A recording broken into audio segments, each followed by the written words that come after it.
Ron, I think you need to start the meeting. Okay, I didn't hear you say that before, Gabby. I'm sorry. That's all right.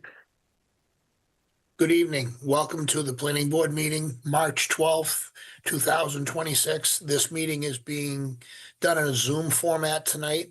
There will be people, possibly people zooming in to comment. Are we recorded as well, Gabby? I believe so, yes. Okay, and the meeting is also being recorded by Cable Access for viewing at a later date. With that being said, planners report. Thank you, Ron. This week has been pretty busy. Next week's even busier. The Neponset Avenue Community Engagement Session was rescheduled to next Wednesday, March 18th at 6 o'clock p.m. That will be held at the Foxborough Community Center. The next item up is World Cup things. We did meet with the craft group earlier this week to go through some of the plan considerations. They haven't yet drafted a second version. You all will see that at the next meeting here. And I also included in the packet the annual town meeting articles. There are 4 items that will be going before the residents at town meeting this spring.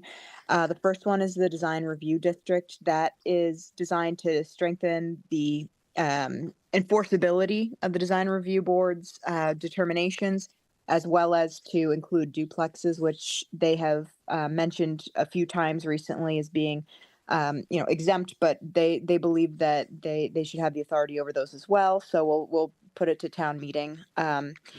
There's also a definitions and corrections piece. These are pretty minor cleanup pieces. They're not anything substantive, really.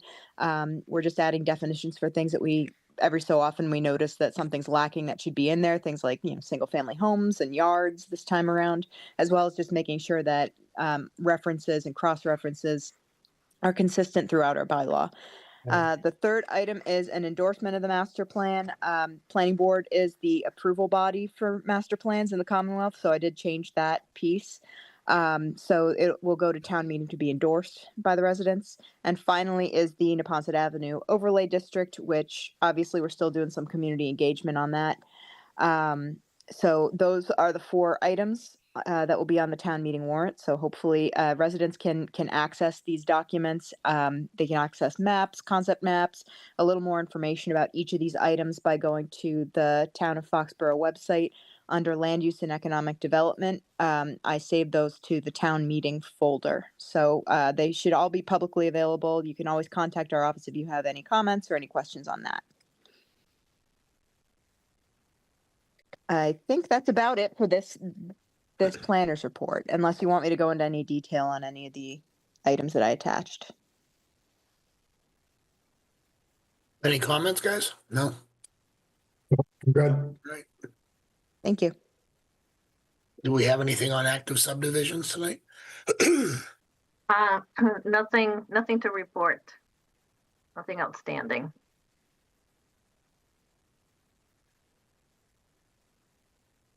Okay, Gabby, I apologize. I don't have the agenda in front of me. Okay, we have next is the minutes for the February 12th planning board meeting that Diana submitted. Has anybody had a chance to review the minutes? I have. I'll make a motion to accept as written. And I'd second that. We All need a those in roll favor? call. We need a roll call. Vote? Right. Yes. All those in favor? Gary, Tom. aye. Tom, I. Jeff, I. Ron, aye. Kevin, you're muted.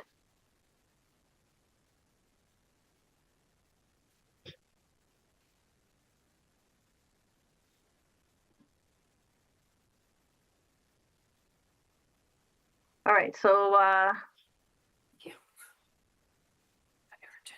And now he's frozen. all right, so the motion passes. Yes. Yep. The next up, we have a bond release request for the project at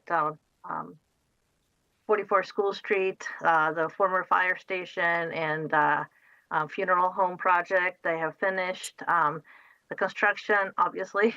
They had the last thing item that was left was submitting the as-built plans, and those have been submitted, have been approved. So they're requesting the return of their performance guarantee, which is $15,000 and interest.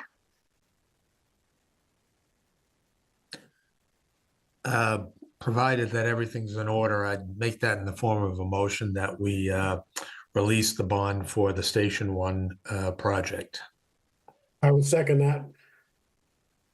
All those in favor? We have a roll call vote again. Gary, aye. Jeff, I. Tom, I. Ron, aye. Kevin, I hope it unmuted. You are Very good, nice. buddy. There we go.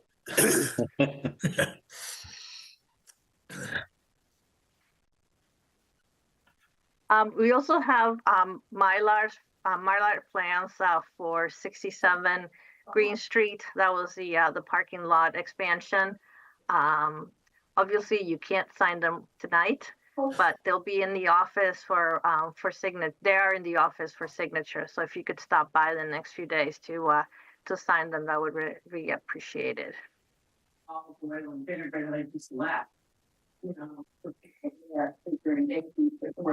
So next up is a public hearing for 10 East Belcher Road, 4 Springbrook Road. Okay, before we get into the public hearing, I would like to just divulge that I am a direct abutter. I do not feel my opinion is swayed in one way or another on this. And Kevin, I think you need to mute yourself. There's some background noise. I will fix that.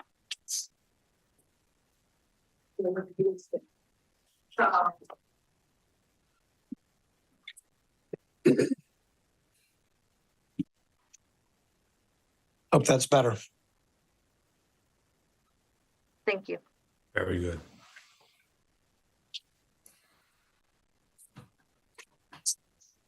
So we have a representative of the applicant here, Mr. Pattison. Would you like to do your presentation? Good evening, members of the board. My name is Mike Pattison. I'm here from NextGrid. With me from our engineering company, APT, is Ubada Abdullah. Am I able to share my screen so I can put up the plans, or? Should be able to. Okay, let's see. Oh boy.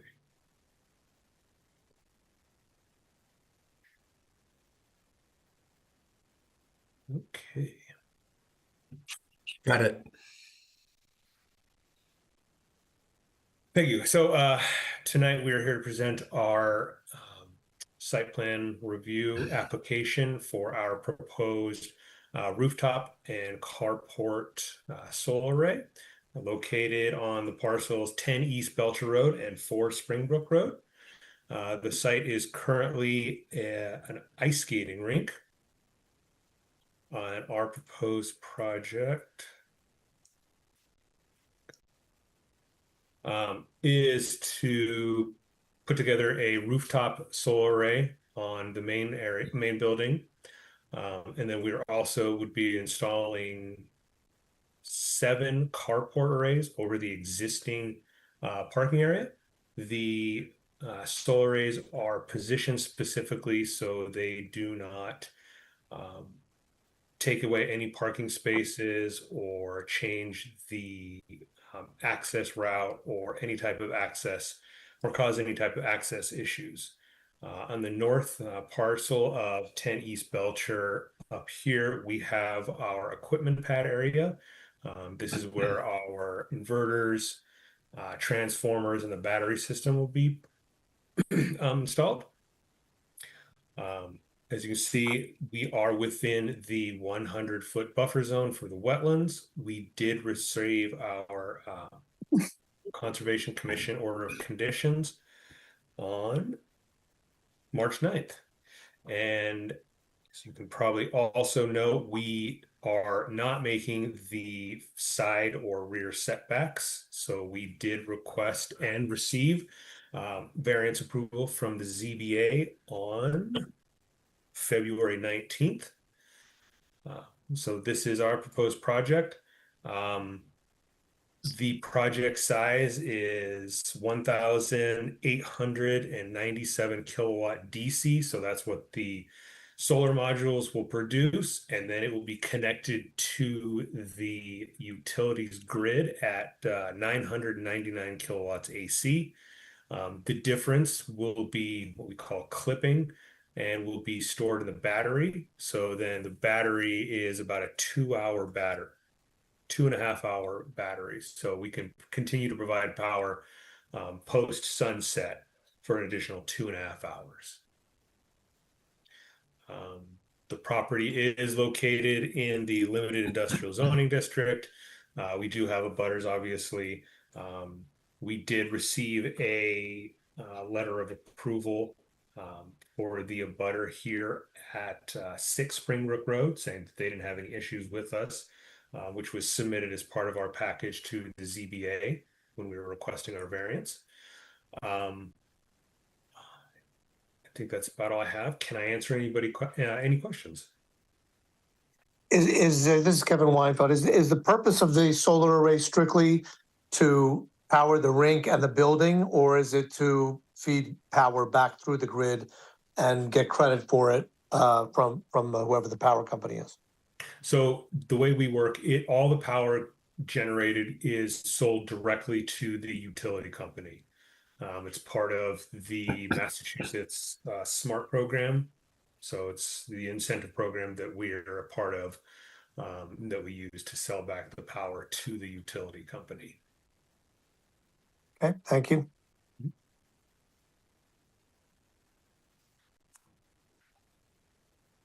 So out of curiosity, what is the benefit to the people that own the rink? That own the rink? So we lease the property from them. And then also part of it is they need a new roof. So we are paying to replace the roof. My understanding is that Okay. it currently rains inside. So. Okay, interesting. Thank you. Can I just ask, how long is the lease? So we do 20 years. 20 years. Yep. Yeah. I mean, honestly, the solar panels these days, so they give warranties basically like usually like 20, 25 years, stating that like the panel will not drop below like 90, I think it's like 95% of their original production until after 20 years. But honestly, there are solar panels out there that were installed like the 70s and 80s, and they're still providing power. I mean, not as much as when they were installed, but still providing power. But 20 years it's basically the contract we have with the utility. So that's what we go for the property owner.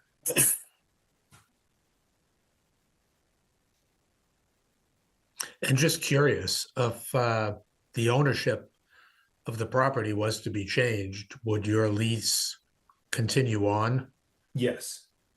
Yes, part of the lease, it has certain indemnifications, or I'm not a lawyer, but I know that, it's put in so that, any type of like owner transfer, still we keep our lease rights. Thank you. Mhm.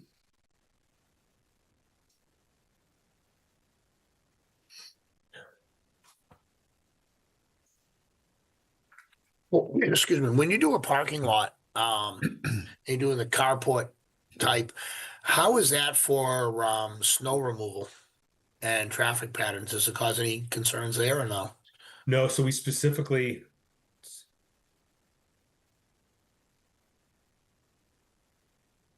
Sorry.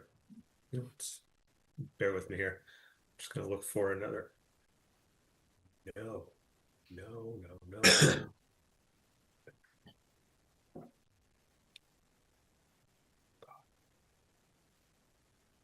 Okay, Okay, sorry. Hopefully I don't lose. It's my computer's trying to restart itself. God.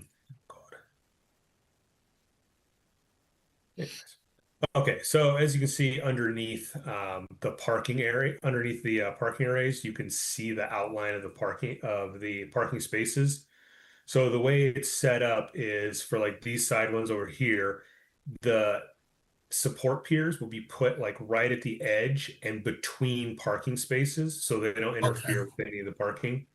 And then for this type over here, we basically put the piers in the center of the four corners of the parking spaces. So again, it doesn't change any of the, doesn't impede any of the parking, and it doesn't change the drive path. Are those on an angle as well, like a slope? The carports, Yeah, are they sloped? yes, usually 3 or 7 degree slope. What is the clearance at the lowest point on these, if I don't mind? 15 feet. Yeah, it's 15 15 feet. And we checked with the fire department. Actually, it was going to be 14 feet, but it turns out they have bigger trucks. So usually 14 foot is our clearance.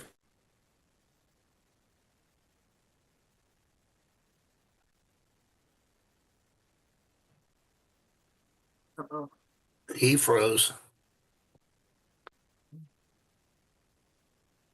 Mike, you did freeze there after talking about the clearance, just if you can hear us right now.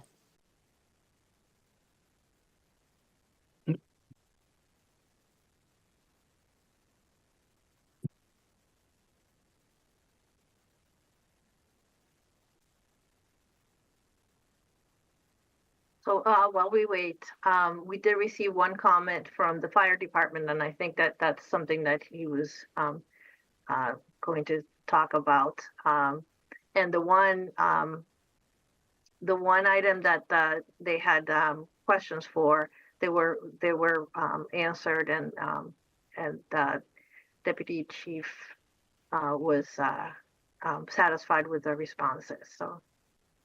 I apologize. My computer has decided it's going to update itself at this minute. Of course. Yeah. Ubada, could you bring up the drawing so that the board can continue to see what we were discussing?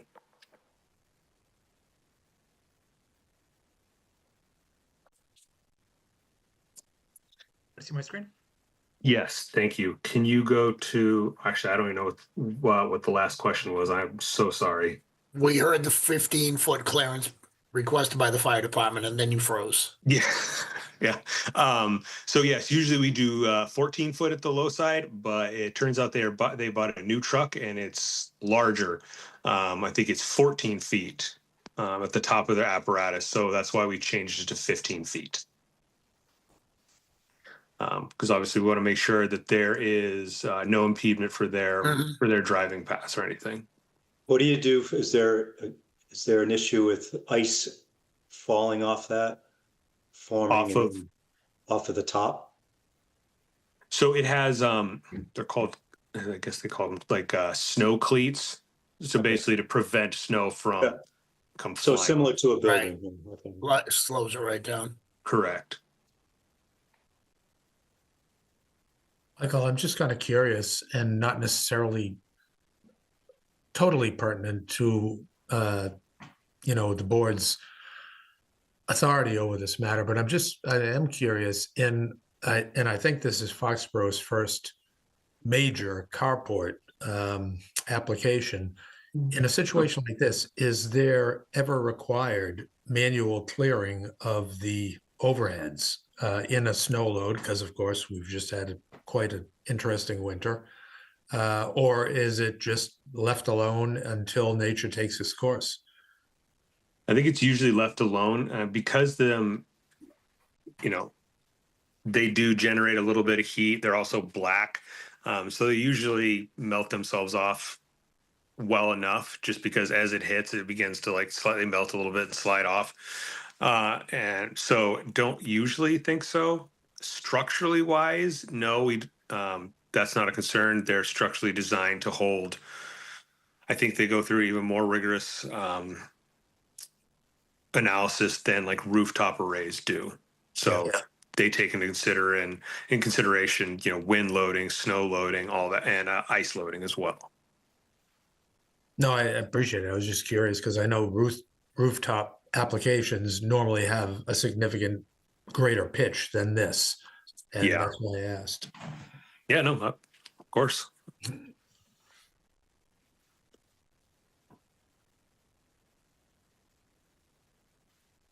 Any other questions I could answer? With just a curiosity, would this be typical of the type of arrays you would do? Do you always do them on structures or under parking? Do you ever buy just, or lease just raw land and, put up arrays of, of an acre or more and do a similar operation with the power company? Absolutely. Yes. No. So we do. We have a few that we're working on that we've built on landfills, brownfields.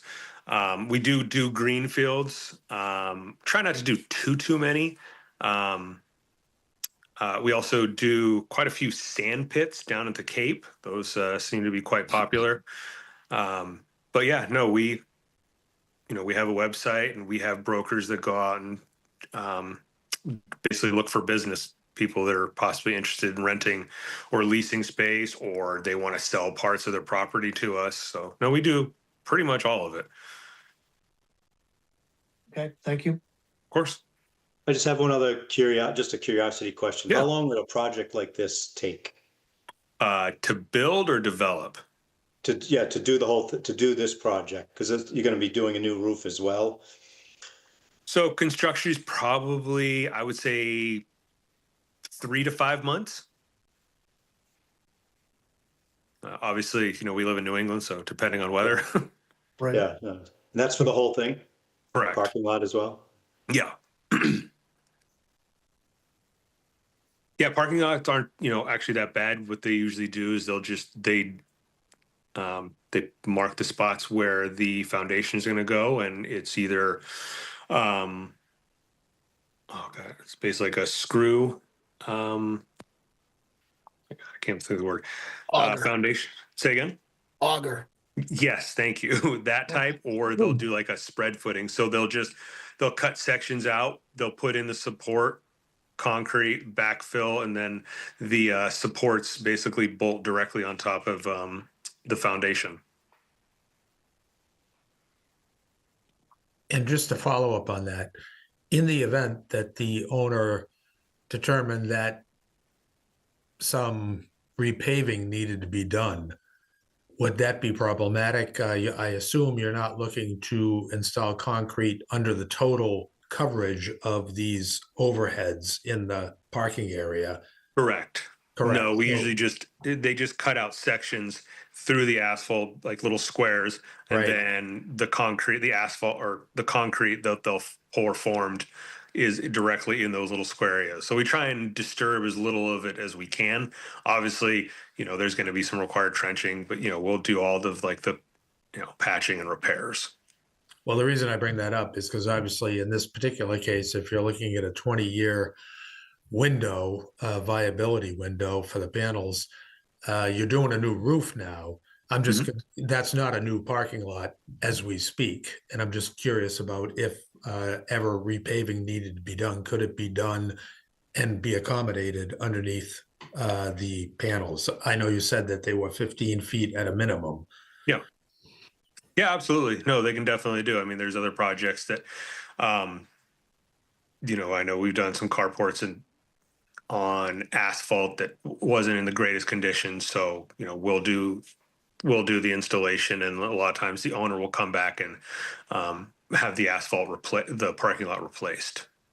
Okay. That's exactly what I was getting at. Thank you. Yeah, no problem.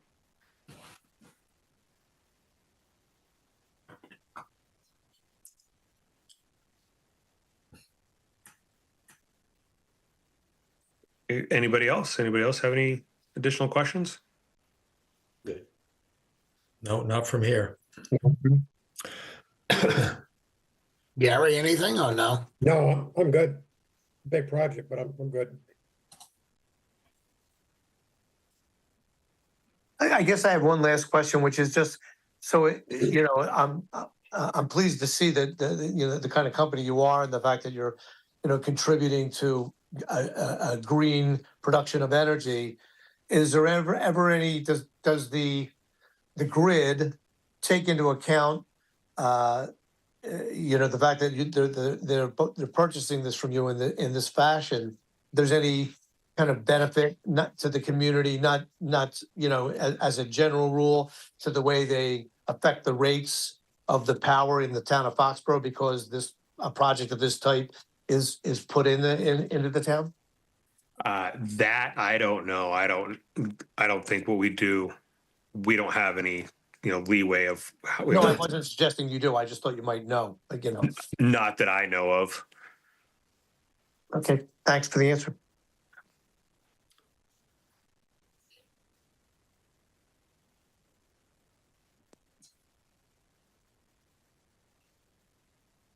Okay, well, go ahead. Sorry, Gabby, No, go ahead. I was gonna say, if there's no more comments, I think we should move on to. Right, I was vote. just about to say the same thing, so do we have a motion? We need a motion to close the public hearing. Yeah, I'd make that in the form of a motion. And I'll second that. All those in favor, roll call. Gary, I. Jeff, I. Kevin, Tom, I. Ron, aye. Okay, now we need a motion to approve. And are there any conditions that are gonna be going forward with this, Gabby? Just the usual conditions that relate to time of construction and just other matters. That being I'll the make a case, motion. I'd make a motion that we approve the application for a solar array at 10 East Belcher Road by, is the applicant All Points Technology?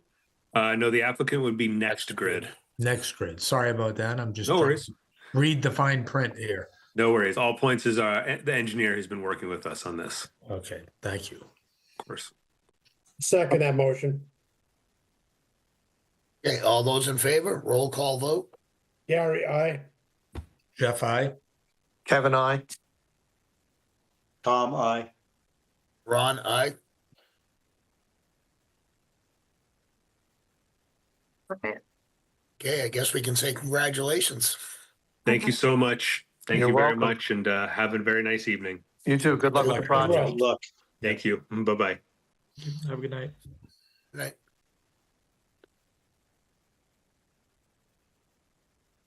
All right, thank you all for coming. Just another reminder to please stop by the Come and office see to you sign tomorrow. plans. Yes. Yes. Gabby, I Everybody won't else. see you till next month. Okay, you don't have to rub it in. I think we can adjourn. Okay. Motion to adjourn. I'll second that. All in favor? No roll call needed. Bye. Aye. Aye. Bye, all. Bye. Have a good night. Night all. Bye-bye. Good night. Good night.